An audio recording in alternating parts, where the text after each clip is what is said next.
Siglo XX, años 20, Europa. Surge la teoría de la aguja hipodérmica, elaborada a partir de estudios de enfoque conductista, para analizar la influencia de los mecanismos de propaganda en la participación ciudadana durante la Primera Guerra Mundial. Se presenta a los medios de comunicación como omnipresentes, frente a una audiencia homogénea y manipulable. Sobre esta base, el ministro nazi de propaganda, Joseph Goebbels, promueve los 11 principios de la propaganda. El primero, adoptar una única idea, un único símbolo, individualizar al adversario en un único enemigo. 1948, Estados Unidos. Shannon y Weaver presentan el primer modelo matemático de comunicación. Emisor, transmisión, canal, receptor, destino.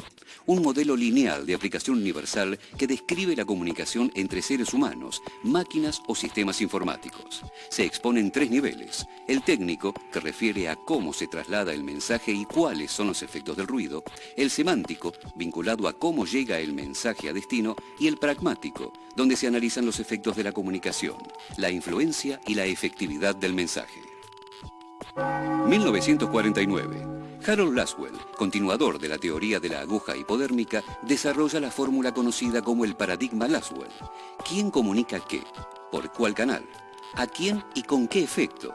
Sus estudios se centran en la influencia de los medios en el proceso de creación de la opinión pública en las sociedades industriales y postindustriales. Norbert Wiener rompe el modelo anterior proponiendo un esquema circular, donde el retorno es la única forma para que el modelo pueda ser aplicado en la comunicación humana.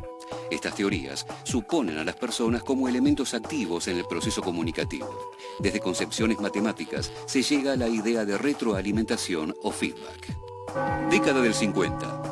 Cobra auge la teoría crítica de la Escuela de Frankfurt.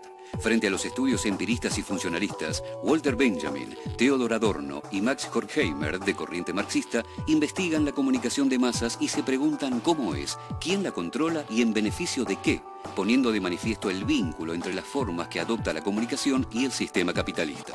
1960. Reino Unido. La Escuela de Birmingham aspira a comprender y explicar la articulación entre clase social y práctica cultural. Estudia la manera conflictiva en que los medios intentan reproducir el status quo, así como las manifestaciones culturales son claves para comprender las reacciones de los procesos de comunicación.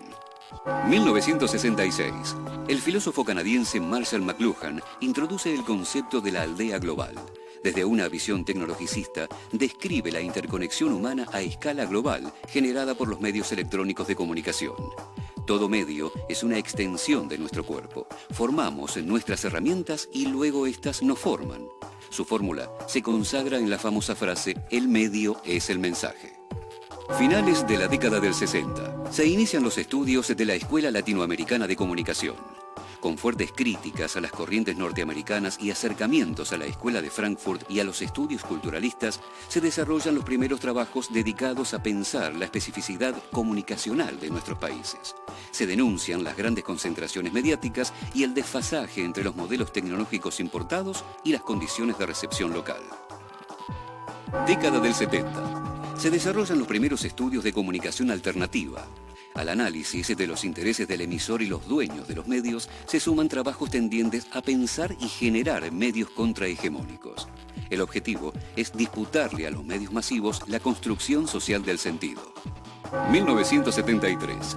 Con el foco de análisis sobre la actividad periodística surge la teoría de la agenda setting, que plantea la influencia de los medios de comunicación sobre el público al determinar qué historias poseen interés informativo y qué importancia se les da.